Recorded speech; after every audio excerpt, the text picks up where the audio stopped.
There's no animal fat, no saturated fat, no cholesterol in this meal whatsoever. Water and 4 slices of whole grain bread. In a couple of days, we're going to come back and do the same thing with 4 slices of white bread. They're very close in carbohydrate content, and we'll see the difference that it makes. But before I get started, I'm going to go test my blood sugar to see where I start. Then I'll begin with the meal, and we'll come back and see after an hour after I finish, just where it ends up.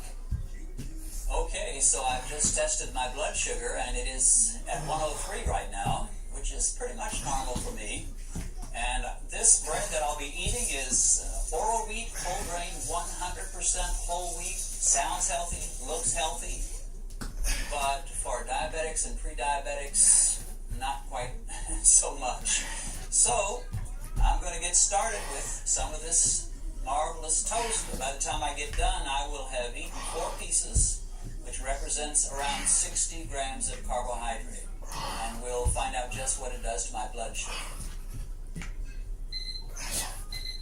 Well, my timer is just telling me it has been an hour since I finished those 4 pieces of whole wheat toast. I would never do that normally. I'm doing it for you, and I guess a little bit for me, just to see how whole wheat compares with white bread when it comes to carbohydrates. I drank water, which is going to add no carbs to the meal. I did have a little bit of margarine on the toast. Shouldn't make much difference. So basically, we're going to compare wheat bread, whole wheat bread versus white bread.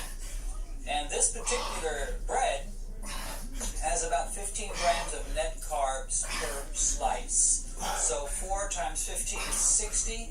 I ingested 60 grams of carbs for lunch.